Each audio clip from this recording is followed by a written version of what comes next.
eu diria assim, o maior momento do dia foram as 2 horas da acusação. Esse foi o maior momento do dia. Posso comentar as defesas também, mas o relatório foi importante, o relatório do ministro Alexandre de Moraes, mas é um relatório, né? Com detalhes e precisões, mas é um relatório. Mas a acusação foi o ponto auge do dia e a acusação saiu impecável. Qual é a chance que tu entendes de haver alguma absolvição desses réus do núcleo crucial? Primeiro, eu de início diria assim, eu não estou vendo chance de ninguém ser absolvido ali. Há uma acusação muito embasada em provas e a acusação foi muito precisa disso. Mas assim, como é que se formou a sequência de defesa? A primeira a sustentar meia hora foi um advogado do delator, né? Sustentando que a delação do Cid trouxe elementos que contribuíram com a investigação e a acusação. Dizendo, ela é um meio de prova, ou seja, a delação ela não é sozinha, ela indica elementos que considerou a sustentação oral fundamentais, inclusive dizendo, olha, o próprio encontro com os comandantes das forças, a sustentação oral indicou como sendo um elemento que foi dito pelo Cid e depois confirmados pelos comandantes. Muito bem, e aí houve uma coisa meio esquizofrênica, porque saindo esse advogado da tribuna, entrou o César Roberto Bittencourt, que é o advogado principal, e fez uma sustentação oral dizendo que a acusação seria fraca e que não comprovada. Portanto, acho que há um problema esquizofrênico aí. A mesma defesa feita por advogados diferentes, uma diz que, olha, ele contribuiu para provar os crimes e o outro diz não tem crime. Então aí houve uma coisa esquizofrênica.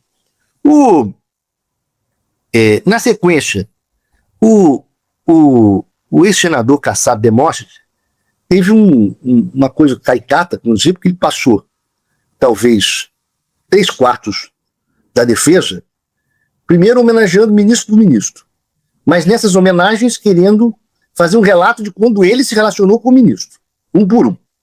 Depois, falando de 2/4 falando dele mesmo. Né? Quando ele fez isso, quando ele fez aquilo tal, e no final... Elogiou Lênio Steck. Ele faz uma pequena passagem dizendo que o Lênio deveria ser nomeado ministro supremo. Muito bem. O Lênio merece todas as homenagens. O Lênio merece todas as homenagens, mas naquele momento não é muito bom. Né? Porque... E nem o Torres, né?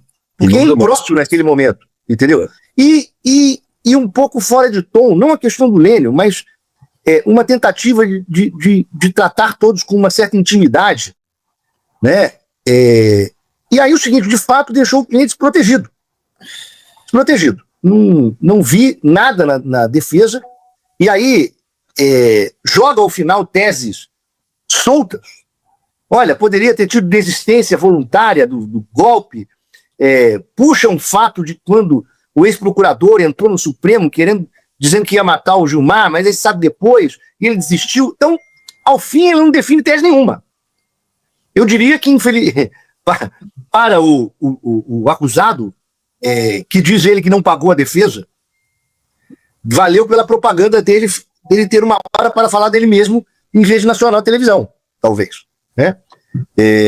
Foi uma defesa fraca do ponto de vista da defesa do seu cliente.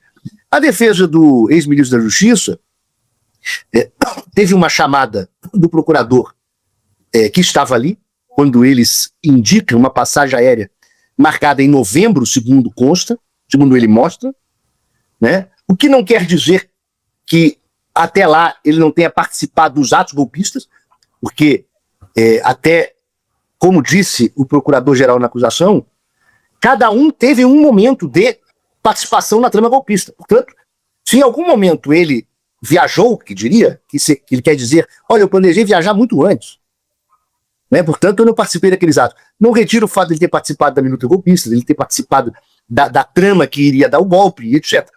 Muito bem. Aí o procurador diz, olha, esse número de registro da Gol não corresponde Não foi dito pela COO que não responde a uma reserva. O advogado diz, eu não verifiquei, que causou um problema.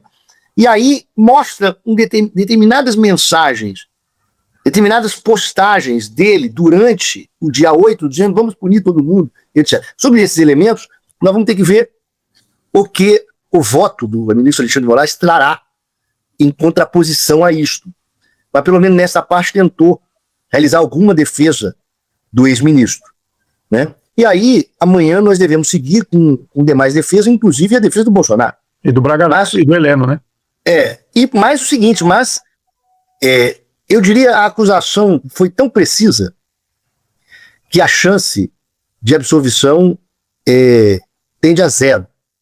Todos ali estão com elementos probatórios de participação na trama golpista muito, muito contundentes.